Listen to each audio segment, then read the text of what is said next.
That drink is just as sweet as this episode is. And wasn't it just sweet?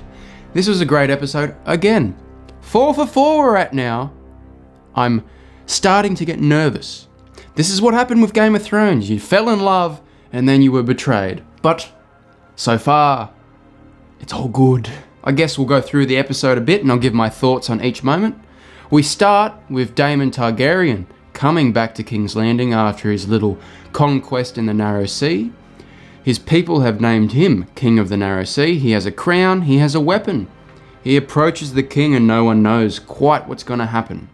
But he surrenders his loyalties. He bends the knee. 2 brothers reunite. And all things seem quite good now, don't they? Rhaenyra, she's standing in the background. She's got a look to her face. There's something in her eyes. Almost like when a young girl sees someone they think hot, you know, but Daemon's her uncle. Let's not get ridiculous here. She wouldn't find him attractive at all. From there, you go to a little brother bonding. Daemon and Viserys, you know, they're laughing at a joke from Alicent. Rhaenyra, she goes to sit by herself. She's very lonely, Rhaenyra. No friends, no nothing. Alicent approaches her, and they actually have a conversation like they would have when they were friends. Maybe the rift between them is starting to close as time progresses. Rhaenyra says something offhanded, and it upsets Alicent. And Rhaenyra apologizes. It is implied Alicent has had a miscarriage with her last baby. She was pregnant in the last episode. They don't actually say she lost the baby. It's just heavily implied. I really enjoy this kind of storytelling.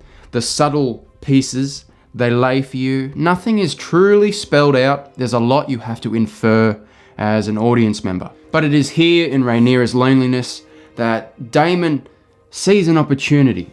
He gives Rhaenyra a look, like a knowing look, setting the stage for something else. Viserys is having a bath, surrounded by his carers. You see his body, he's got patches of rot all over him. Yuck. He is falling apart. He is sick. The way Paddy Considine has acted Viserys is he's getting more and more unhinged each episode, and I think the infliction on his skin is affecting his mind. Daemon sneaks Rhaenyra out of the castle at night. You see King's Landing, plays, the pageantry, the drunkenness, the debauchery. This is the first time in the season we've sort of seen the world outside of the Targaryens, the main characters we've been following, and it's good to see the perspective of the outside world. Rhaenyra sees that no one actually wants her to be queen, and it's distressing for her. This is the first time she's actually seen it, heard it, and you see that she doesn't really give a shit. She is set stubborn on being queen. I don't know if that attitude is a good attitude to have. I suppose being a ruler, you just have to be cold and hard. We get some sex in this episode. Not good sex. Lots of uncomfortable, bad sex. Viserys calls for Alicent. They don't sleep together. He just, he's plowing away and she's just, kill me. But she doesn't say that, obviously. It's just distressing to watch. Then Daemon and Rhaenyra are in a brothel and they start to get it on, and Rhaenyra is into it, and then when she gets into it, Daemon's not into it and he runs away, and that was like 5 minutes of screen time where I actually sat there just hands over head like, no, what are we doing? No. I blame all you perverts for watching all them stepbrother, stepsister videos on those websites. You're the reason this stuff is so... Anyway, Rhaenyra goes back to the castle, kind of distressed. Criston Cole is there, and she sees an opportunity to finish what Daemon couldn't. And I like this scene. Criston, he's not just straight into it, he is reluctant, very reluctant, and they take their time to show him being reluctant. You could feel the chemistry between the two actors, the characters. It was slow, it was tastefully done. I don't know if this sets up another love triangle, if it was an act of lust for him, or he actually has feelings for the girl. I don't know. I did call this last week though, I knew they would sleep together. People that kill boars together, fuck. We see Mysaria, Daemon's old lover, the prostitute. She's working for Otto. She's sold him information about what he did the night before. The information gets to Otto. Otto takes the information to Viserys. There's a scene or a shot before Otto actually gives the information where he's sort of almost looks like he's anxious, having a panic attack, looking up, breathing. That 10-second shot does wonders to develop Otto. You don't include that shot, you go straight from him getting the information to him telling Viserys. He's an arsehole, he's a prick, he's manipulative, trying to get what he wants. You include the shot, it immediately becomes, does he want to tell him? He needs to tell him. Is it his duty? The development of that, the depth of that, and the subtlety. It takes 10 seconds to do a shot like that, and it's all you need. But Otto does go ahead and tell Viserys. Viserys snaps at him. He doesn't want to hear a bar of it. Alicent confronts Rhaenyra. Rhaenyra has begun lying on her mother's grave. Ew, this is not good. She's turning into a bit of a grey character, but it's very complicated and very engrossing, and it's good. We see a hungover Daemon. This scene cracked me up, just stumbling back into the castle after a big night. The King's Guard grab him, drag him into the throne room. Viserys confronts him. I don't know what's going to happen with Daemon.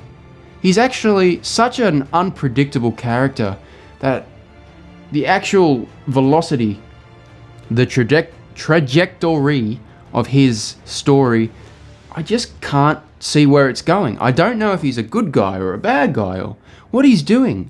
He jumps in, stirs the pot, causes chaos, then moves on to the next shit-stirring adventure. Rhaenyra is going to have to marry, no questions asked. She will marry the Sea Snake's son, Laenor, who was the guy on the dragon last week. Rhaenyra agrees on one condition.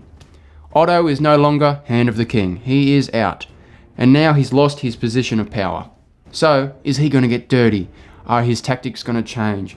Or will he put all his everything onto Alicent, his daughter, and use her? Alicent has gotten much more confident since becoming queen.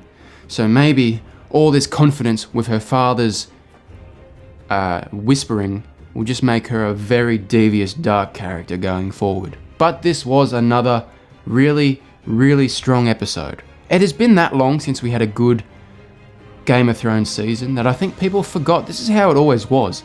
Slow build up, slow build up, slow build up. Then you get your memorable moments at the end. Ned's death, the Battle of Blackwater, the Red Wedding. My prediction for next episode, a catastrophic landscape changing event will happen. Something big is going to happen. It'll be the midway of the season. An event, catastrophe, boom. Something to transition us into the future.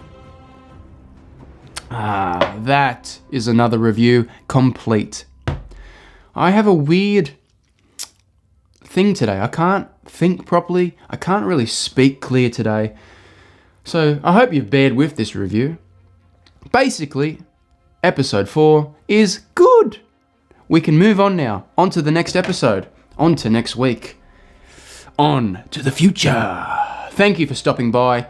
Thank you for supporting me. Have a lovely day. Have a lovely week. We'll see you in the next video. Bye. Bye now.